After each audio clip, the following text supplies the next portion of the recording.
और मेरी टीम की तरफ से ढेर सारी बधाइयां। शुक्रिया सर। आई एम होपिंग कि आने वाले समय में हम अपने इस चैनल के थ्रू बहुत सारे रिटेल निवेशकों को हम अच्छी से अच्छी जानकारी प्रोवाइड कर पाएं और बेस्ट से बेस्ट अपनी तरफ से मदद कर पाएं।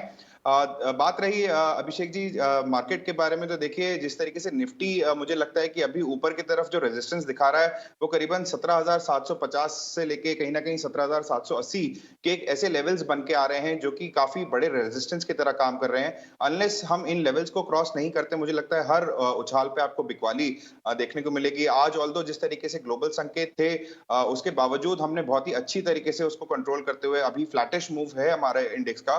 बट मुझे लगता है कि ये जो गिरावट अगर आपको मिल भी रही है मार्केट में, अनलेस कि वो बहुत ज्यादा अनकंट्रोलेबल गिरावट आए, मुझे लगता है कि बाइंग ऑन डिक्लाइंस की स्ट्रैटेजी अभी भी कायम रहेगी मार्केट के अंदर। और इसी तरीके से बैंक निफ्टी में भी अगर आप देखेंगे तो नीचे की ओर मुझे लगता है 37,100 और 36,900 एक सपोर्ट पॉइंट्स हैं बैंक निफ्टी के लिए। अनलेस ये ब्रेक नहीं होते हैं, मुझे लगता है कि हर गिरावट पे आपको परचेज करके ऊपर की ओर जाने का दमखम रखता है मार्केट और ओवरऑल जितने भी स्टॉक्स। ऑल्दो मैं अभी देख रहा हूँ कि स्टॉक स्पेसिफिक ही अप्रोच हमें मार्केट में आज की डेट में नजर आ रही है। जिस तरीके से सभी सेक्टर कहीं ना कहीं हर तरीके पे किसी ना दिन हमें रोटेशन पे दिखते हैं। आज जैसे एनर्जी इंडेक्स दिख रहा है काफी अच्छी तेजी में, मेटल्स और ऑटो में भी काफी अच्छी तेजी दिख रही है। मुझे लगता है कि ये सारे रोटेशन चलते रहेंगे तो रिटेल्स को और ट्रेडर्स को मैं यही सलाह दूंगा कि आप अपनी तरफ से जितने भी ये इंडेक्सेस, जितने भी सेक्टर हैं, अगर आप उसमें ट्रेड कर रहे हैं तो अभी इन लेवल्स पे आप स्टॉप लॉसेस का बहुत ध्यान रखें अगर शॉर्ट टर्म के लिए लिया गया है। और लॉन्ग टर्म के निवेशक जितने भी हैं उनको सभी को सलाह रहेगी कि डिक्लाइंस पे आप अपने एवरेजिंग करें या फ्रेश पोजीशन बनाएं। अभिषेक ठीक है, तो बाजार में थोड़ा सा प्रेशर जरूर है, लेकिन सलाह यह है कि डिक्लाइंस पर यानी कि गिरावट पर आपको खरीदारी का एक बेहतर मौका मिलेगा। हालांकि आज बाजार को पावर और एनर्जी पैक सपोर्ट देने का काम कर रहा है। चलिए सीधे अब सवाल जवाब का सिलसिला शुरू करेंगे। व्हाट्सएप से इस शो का पहला सवाल आज आ रहा है ग्रेन्यूल्स इंडिया को लेकर। गणेश जैन ने हमसे सवाल अपना पूछा है। इनके पास 75 शेयर हैं 385 रुपए के भाव पर। ग्रेन्यूल्स राहुल आपसे इस पर जवाब लेना चाहिए, क्योंकि देखिए ये बहुत ही उतार चढ़ाव इस स्टॉक ने झेला है और काफी वॉलेटाइल हमने देखा है इसको। ये बताइए कि इस पर आपकी क्या राय होगी, ग्रेन्यूल्स में होल्ड करना चाहिए?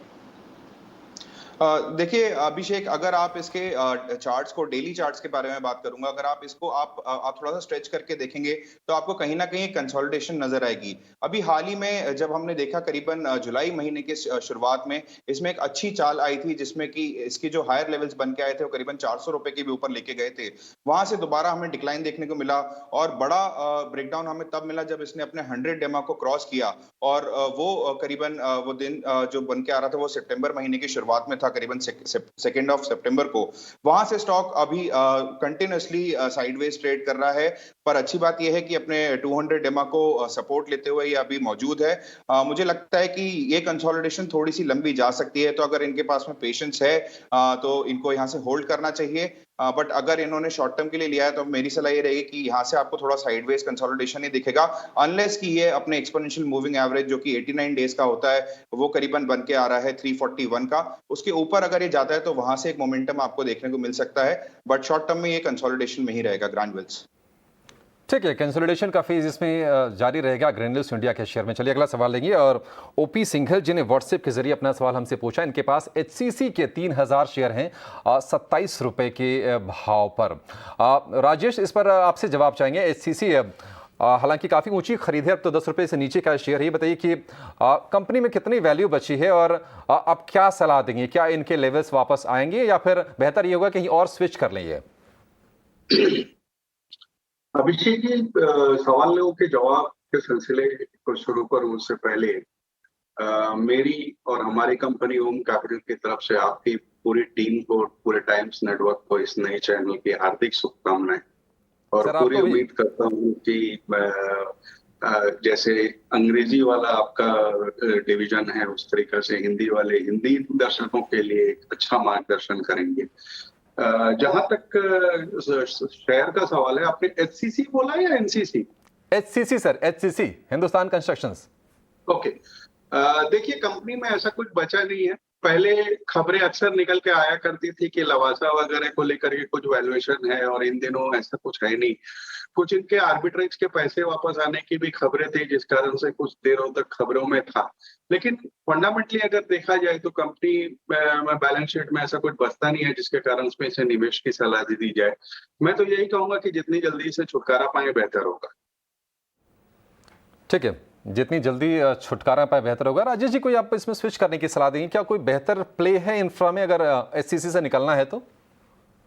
देखिए, इंफ्रा की अगर पूरी बात की जाए तो पिछली जो 1-1.5 साल से 2 साल से हम लोग रैली देख रहे हैं मार्च 2020 के बाद से, उसमें इंफ्रा ने बहुत अंडर प्ले किया है। और मुझे लगता है कि अब वक्त आ गया है कि जहां इंफ्रा अब आउट परफॉर्म कर सकता है पूरे बाजार को। इसमें बहुत सारे स्टॉक्स मुझे लगता है कि अच्छे परफॉर्म करते हुए नजर आएंगे। अगर सबसे दिग्गज कंपनी की बात की जाए तो ऑब्वियसली लार्सन ही रहेगा, क्योंकि 3 ट्रिलियन के आसपास की ऑर्डर बुक है, लगातार नए ऑर्डर्स में इजाफा हो रहा है, और पेडिग्री है बहुत अच्छी है, कंपनी की एग्जीक्यूशन कैपेबिलिटीज अच्छी है। लेकिन जब चूंकि महंगा है तो सेकेंड रैंक में अगर आप देखना हो तो मेरे ख्याल से आईआरबी, इंफ्रा जैसी कंपनियों पे ध्यान देना चाहिए। बट लंबी अवधि के निवेशक, खुदरा निवेशकों के लिए मेरी राय यही रहेगी कि लार्सन में रहें। ठीक है, लंबी अवधि के लिए एल&टी का शेयर आपको अच्छा मुनाफा कमा के दे सकता है। चलिए आगे बढ़ेंगे फटाफट। रितेश ने अपना सवाल हमसे पूछा, इनके पास सेंट्रम कैपिटल के 6,500 शेयर हैं 50 रुपए के भाव पर। राहुल, इस पर आप राय दीजिए। सेंट्रम कैपिटल, इसके चार्ट आपको कैसे लग रहे हैं? हालांकि इनके खरीद के भाव से स्टॉक करीब 10-12 रुपए नीचे है, हालांकि काफ़ी बड़ी क्वांटिटी में खरीद की है। क्या राय होगी इनके लिए आपकी? देखिए अभिषेक, सेंट्रम कैपिटल में अभी कल ही के सत्र में हमने एक बहुत बड़ा मूव देखा, जिसमें अगर आप डेली चार्ट्स अगर देखेंगे तो वहां पे एक बहुत बड़ी वाइट कैंडल का फॉर्मेशन आपको सेंट्रम कैपिटल में नजर आएगा। ये इसने करीबन 30 रुपए के लो से करीबन 36 रुपए के हाई की एकदम जंप आ रही है, और आज गैप अप ओपनिंग के साथ में अपने 100 एमआ को क्रॉस करते हुए ऊपर की तरफ सस्टेन कर रहा है। मुझे लगता है कि ये जो मोमेंटम अभी इसके अंदर बिल्टअप हुआ है, यहाँ पे वॉल्यूम्स भी अच्छे आ रहे हैं, और जो डेली चार्ट्स का जो एमएसीडी है वो कहीं ना कहीं अपने नेगेटिव जोन से पॉजिटिव जोन के जाने में बिल्कुल तैयारी कर रहा है। आरएसआई में भी काफी अच्छी बढ़त देखने को मिली है, करीबन 63 पे है अभी डेली चार्ट्स पे, और वीकली चार्ट्स पे करीबन 53 पे है। तो मुझे लगता है कि ये जो अभी मोमेंटम चल रहा है, इसमें से जैसे ही इनके बाइंग प्राइस के आसपास ये आता है स्टॉक, तो वहां पे आप इसको इसमें से एग्जिट लें, और किसी बेहतर स्टॉक में अगर आपको निवेश करने का अगर अच्छा है तो आप वहां पे इन्वेस्ट करें, क्योंकि यहाँ पे जिस तरीके से बढ़ावत अब यहाँ पे नजर आ रही है, जो इसके हायर लेवल्स थे करीबन 50 रुपए के आसपास, वहां पे दोबारा से आपको बिकवाली आती हुई दिखेगी। तो जैसे ही आपको कोई उछाल मिले तो आप इस स्टॉक में से एग्जिट लें। और नीचे की ओर अभी स्टॉक ने ये जो बेस बनाया है करीबन 30 रुपए का, वो एक मेजर सपोर्ट की तरह काम करेगा। तो अगर इन लेवल्स को ब्रेक करता है तो आपको डेफिनेटली इसमें से निकल जाना चाहिए, और ऊपर की तरफ भी जैसे ही आपको कोई राइज मिले, कोई उछाल मिले, तो वहां पे आपको इसमें से एग्जिट लेना चाहिए। ठीक है, उछाल पर यहाँ से निकलने की सलाह है सेंट्रम कैपिटल से। दीपक ने व्हाट्सएप के जरिए अपना हमसे सवाल पूछा। इनके पास श्याम मेटालिक के 3400 शेयर हैं 419 रुपए के भाव पर। राजेश जी, एक्सपेंशन के प्लान्स काफ़ी उन्होंने अपने रिवील किए थे कुछ दिन पहले। 850 करोड़ रुपए इन्वेस्ट करने वाले हैं एक्सपेंशन पे, और सलमान खान को उन्होंने अपना ब्रांड एम्बेसडर बनाया है श्याम मेटालिक ने। कंपनी कितनी मजबूत है? ये कंपनी बेहद मजबूत है अगर कहा जाए तो। हालिया के इशू आया था और इस वक्त 375-380 के लेवल पे ट्रेड कर रहा है। हमारी ये राय है कि इसमें अगर इनके फंड्स इन्हें अलाउ करते हो तो ये ऐड भी कर सकते हैं। दूसरे दर्शक भी जो देख रहे हैं उनके लिए ऐड करने की सलाह रहेगी। कंपनी के प्रोडक्ट प्रोफाइल बहुत अच्छी है। सबसे अच्छी बात है कि पावर इनका खुद का है, जिसके कारण से पावर की जो औसत लागत आती है वो 2-2.25 रुपए की आती है, जबकि दूसरी कंपनियों के लिए वो 6-7 रुपए की आती है। फेरस का इनका बड़ा प्लांट है, फेरो एलॉयज का, और 1 टन फेरो एलॉयज बनाने में करीब करीब 4000 टन यूनिट पावर के लगते हैं। तो आप समझ सकते हैं कि पावर सेविंग्स कितनी बड़ी है। सबसे बड़ी बात है, डेट फ्री कंपनी है। जून 2021 की अगर बात की जाए नतीजों की, तो करीब करीब 300 कुछ करोड़ रुपए के 380 करोड़ के आसपास की डेट थी, जिसके सामने 1100 करोड़ की ट्रेजरी है। तो कहने का मतलब ये है कि नेट कैश पॉजिटिव कंपनी है, जो कि इस क्षेत्र में बहुत ही मुश्किल बात है। मुझे लगता है कि फंडामेंटली वेरी स्ट्रांग है, यहाँ पर बिल्कुल आपको खरीदारी करनी चाहिए। ठीक है, श्याम मेटालिक्स में खरीदारी करने की सलाह। चलिए अगला सवाल लेंगे। राकेश ने में व्हाट्सएप के जरिए पूछा। इनके पास 5000 शेयर हैं पटेल इंजीनियरिंग के 20 रुपए के भाव पर। पटेल इंजीनियरिंग। राजेश जी, इस पर भी आप ही राय दीजिए। देखिए, बहुत ही तूफानी रफ्तार रही है पिछले 5 दिनों में। तकरीबन 50% के आसपास ये स्टॉक ये चमका है और हाल फिलहाल इनको एक बड़े बड़े ऑर्डर मिलते दिखाई दिए हैं। पटेल इंजीनियरिंग, बताइए क्या करना चाहिए? खरीद की भाव तो बेहद ही शानदार है। देखिए, मुझे लगता है कि अगर ये लंबी अवधि के या मध्यम अवधि के निवेशक हैं तो इन्हें बिल्कुल बने रहना चाहिए। शॉर्ट टर्म के अगर ट्रेडिंग के नजरिए से उन्होंने लिया है तो जो मौजूदा स्तर है उससे 10% के आसपास के ये स्टॉप लॉस लगा लें। अन्यथा लंबी अवधि के निवेशकों के लिए मेरी राय रहेगी कि स्टॉक में बने रहें और गिरावट में खरीदारी करें। ऑर्डर बुक बहुत शानदार है और पिछले कुछ दिनों से अच्छी ऑर्डर की इजाफा भी हुआ है, तो मुझे लगता है बिल्कुल इसमें बने रहना चाहिए। ठीक है, पटेल इंजीनियरिंग में बने रहने की सलाह। फिलहाल ये जो स्टॉक है सर्किट पर लॉक है, लेकिन यहाँ से और बड़ी तेजी की संभावना है, ऐसे राजेश जी को भरोसा। चलिए, योर स्टॉक्स में एक छोटा सा ब्रेक लेंगे और ब्रेक के बाद आएंगे तो फटाफट आपके सवाल जवाब के सिलसिला को आगे बढ़ाएंगे। आप कहीं जाएगा नहीं।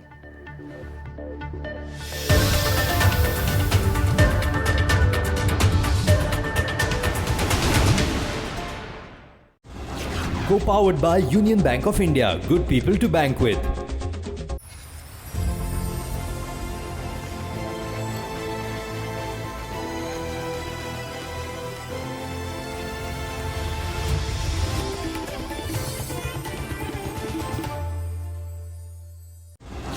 Channel partner National Stock Exchange. Channel partner Union Bank of India. Good people to bank with. घर घर खुलेंगे खुशियों के डिब्बे। होम एंड किचन के टॉप ब्रांड्स पर पाइए 70% तक की छूट, एक्स्ट्रा कैशबैक और पहले ऑर्डर पर free delivery. Amazon Great Indian Festival live now. What does a 130-year-old know about the future? As it turns out, a lot. Our products aren't just built to be used. They are built to be depended upon. You see, it's about रहा है। कल भी इन्होंने 4-5 variant उतारे हैं और ऐसी उम्मीद है कि शायद अब फेस्टिव सीजन वाली डिमांड लौटेगी और चिप शॉर्टेज का जो हैंगओवर है वो भी धीरे धीरे खत्म होगा। क्या राय होगी आपकी? देखिए, जैसा आपने कहा ना, फेस्टिव सीजन की डिमांड आने वाली है। कल महालया है, उसके बाद से मुझे लगता है कि फेस्टिवल सीजन चालू हो जाएगा, फिर फॉलोड बाय मैरिज सीजन। और सबसे बड़ी बात है कि जिन्होंने नए लॉन्चेस किए हैं उन सब चीजों के मद्देनजर मुझे लगता है कि अभी थोड़ी सी बढ़त अभी और बाकी है, बावजूद इसके कि पिछले कुछ दिनों में अच्छी बढ़त दिखाई है। लेकिन अगर आप देखो तो 2017-18 के बाद जो गिरावट देखी गई वो भाव अभी तक नहीं आए हैं, इसके बावजूद कि निफ्टी अपने नए हाइस पे है। मैं समझता हूँ कि अगर मौजूदा स्तर से 15% के आसपास की और बढ़त होती है तो वहां पर एक बार निकलने की सोचना चाहिए। इससे बेहतर अगर कहा जाए तो ऑटो पैक में मुझे लगता है कि मारुति या बजाज ऑटो बेहतर पड़ते हैं। ठीक है, मारुति या फिर बजाज ऑटो एक बेहतर प्ले है। एक टेक्निकल चेक ले लेते हैं। राहुल, क्या आप सलाह देंगे? आपको क्या लगता है कि अभी तो 345 रुपए के आसपास का है, फ्रेश ब्रेकआउट आप किस लेवल के ऊपर देखेंगे? देखिए अभिषेक जी, जिस तरीके से अब इसका टेक्निकल सेटअप बना हुआ है, अगर आप इसके डेली चार्ट्स को अगर यहाँ पे अगर देखेंगे तो एक साइडवेज कंसोलिडेशन दिखी है, जिसमें कि अभी हाल फिलहाल में ये ब्रेकआउट जो ऊपर के लेवल पे आएगा वो करीबन बैठेगा 350 से लेके 355 रुपए के बीच में। इन लेवल्स को अगर अच्छे वॉल्यूम्स के साथ में क्रॉस करता है तो मुझे लगता है ये जो इतनी बड़ी लाइन, हॉरिजॉन्टल लाइन का जो ब्रेकआउट मिलेगा वो उसको और ऊपर के स्तर पर करीबन 370 से 380 के लेवल्स तक ले जा सकता है। तो जैसा राजेश जी ने कहा, मैं उन्हीं की तरह सलाह यहाँ पे दूंगा कि आपको यहाँ से उछाल मिले तो आप वहां से एग्जिट लेके आप मारुति में इन्वेस्ट करें, वहां पे ज्यादा अच्छे मुनाफे आपको हो सकते हैं। बट अगर लॉन्ग टर्म का नजरिया है, क्योंकि आप 430 रुपए के रेट से रख के रखे हुए, तो आई एम श्योर आपने काफी लंबी होल्डिंग रखी है, तो आपको नीचे के और जब भी अगर सिद्धार्थ जी अगर आपको ऐसे डिक्लाइंस मिले तो वहां पे आपको ऐड करना काफी सही साबित होता। बट क्योंकि आपने नहीं किया है और अभी भी आपकी एवरेज प्राइस 430 की है, तो मुझे लगता है कि आपको थोड़ी देर और वेट करना चाहिए और जिस तरीके से अगर टेक्निकल ब्रेकआउट मिलते हैं तो आपको उछाल में अच्छे प्राइसेस मिल जाएंगे जहां पे आप एग्जिट ले सकते हैं। ठीक है, तो यहाँ से अभी आपको और अच्छे भाव मिल सकते हैं, वहाँ पर आप निकलने की, एग्जिट की कोशिश कीजिए। लेकिन फिलहाल आपको बने रहने की सलाह है स्टॉक में। लेकिन कल इचिनोज स्वदेश के भव्य लॉन्च के मौके पर हमने अपने तमाम एक्सपर्ट से पूछा कि सेंसेक्स 1 लाख का कब होगा, और इस पर मोतीलाल ओसवाल की को फाउंडर रामदेव अग्रवाल का क्या जवाब है, आज सुनाते हैं आपको। क्योंकि मैं 3 साल 5 साल का देख नहीं रहा हूं, मैं तो नेक्स्ट 40 साल का देख रहा हूं। भाई, आपका लास्ट 40 साल में 100 का इंडेक्स हो गया है 60,000, तो 600 गुना बड़ा है। This economy has the same potential for next 40 years। मेरा एक ही कहने का बस। अब उसमें से आप 10 रहे, 15 रहे, 20, जितनी श्रद्धा है उतनी मतलब आप कर सकते हो ना। यदि आप 30 साल के हो तो पूरा 40 साल रहोगे आप, और यदि मान लो 70 साल के हो तो ऊपर वाले की मर्जी है।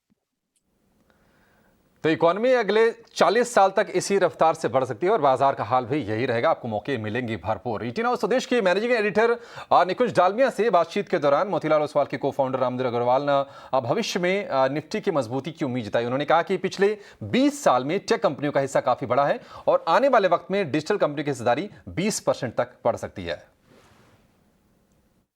24% of the profits are coming from this thing. उसी कारण से एक 20-22% of the entire market cap is with the tech companies, and आपका नंबर 2 कंपनी 13-14 लाख करोड़ का TCS बन गया है। तो ये वैसे होने वाला है। आपका जो बैंक्स है, ये जो टेक कंपनीज है, एंड मेरे ख्याल से नया सेगमेंट आएगा। ये सब जो है वो तो है, लेकिन नया सेगमेंट आएगा जीरो से, वो होगा डिजिटल कंपनीज, और वो मेरे ख्याल से 20% होगा। सो 500 लाख करोड़ में से मिनिमम 100 लाख करोड़ जो है ना डिजिटल कंपनीज का आएगा। अब वो कौन से डिजिटल कंपनीज होंगे वो आप बताएं हमको।